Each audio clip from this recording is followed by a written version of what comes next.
Welcome to Love from Lisha. For an extra dose of love in your day, click subscribe and the bell to be notified when new videos go live weekly.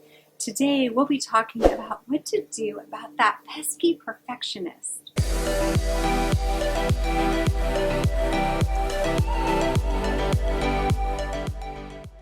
If you are someone who has a perfectionist side, this is for you.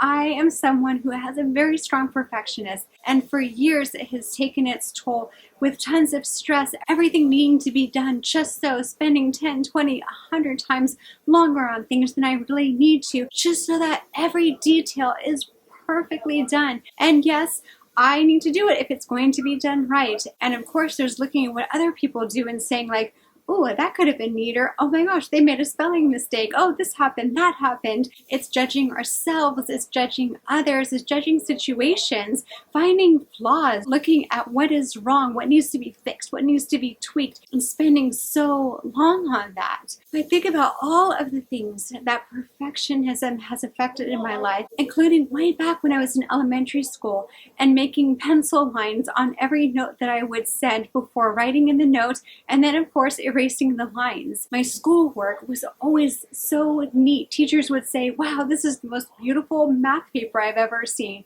Everything had to be just right. I spent so many excessive hours making things just so, and then that continued into my adulthood, being so concerned about everything being perfect.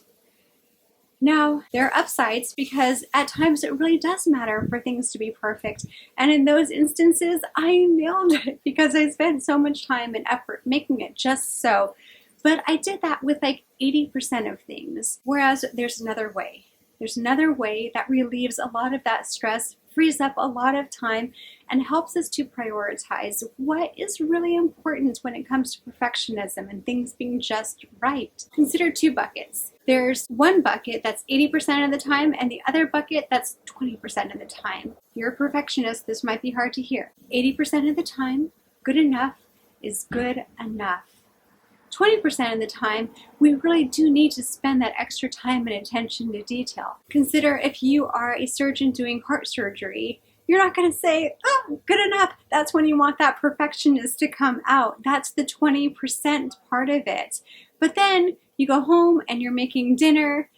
Dinner doesn't need to be perfect. It doesn't need to be straight out of a magazine. It doesn't have to be immaculately prepared and beautifully plated. That can be in the 20% bucket.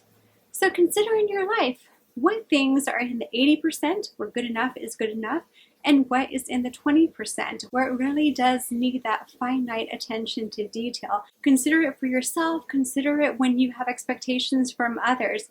Really, how important is this? How much does this matter? Which bucket could this go into? And as a result of having less that needs to be perfect, you actually have more energy and more time to invest in that 20%. So the outcomes that you're getting from that 20% that you're focusing on being just right are actually even better than they otherwise would be. Consider that. Consider that having that 20% is going to let your perfectionist side shine even more and shine when it matters most. How great is that? An example for me about perfectionism and letting go is my husband during the pandemic was wanting me to cut his hair for him. My perfectionist side said, if I can't do this right, if I can't do it perfectly, I don't want to do it. No, thank you. Count me out. So I resisted. I strongly resisted. And my husband said, it's going to grow out again. It's okay. So that gave me permission to let go a little bit. That's one thing, is consider who do you have to kind of bounce something off of to do a reality check of, does this belong in that 80% good enough bucket or the 20% perfectionist bucket? So talking with him, he made me realize, okay, cutting his hair, that belongs in the 20% bucket. Good enough is going to be fine. And if it's better than good enough, bonus. So I did it. And it came out okay. And I was able to just accept it for what it was. He said, oh, this is great. I'm going to just keep having you cut my hair rather than my stylist. And I'm like, maybe not. It was done and it was okay. And in life, I have tried to apply that to more and more of just letting go. On many occasions, working on something, fixating on it. I was spending way more time than I needed to do proposals for work, correspondence, wanting it to be just right, nitpicking here and there, even with coaching, ruminating over it and wondering, could it have been better? And I realized it just drains my energy. And then it compromises how I show up for other things in life. So it's time to put a stop to that and try using the 80-20. Try imagining those two buckets and see how it works for you. I'd love to hear from you in the comments. And if you like this video, please click like, share, subscribe, click the bell to be notified of upcoming episodes. And for more about me, my website is coachlisha.com. Until next time, with more love from Lisha. Bye.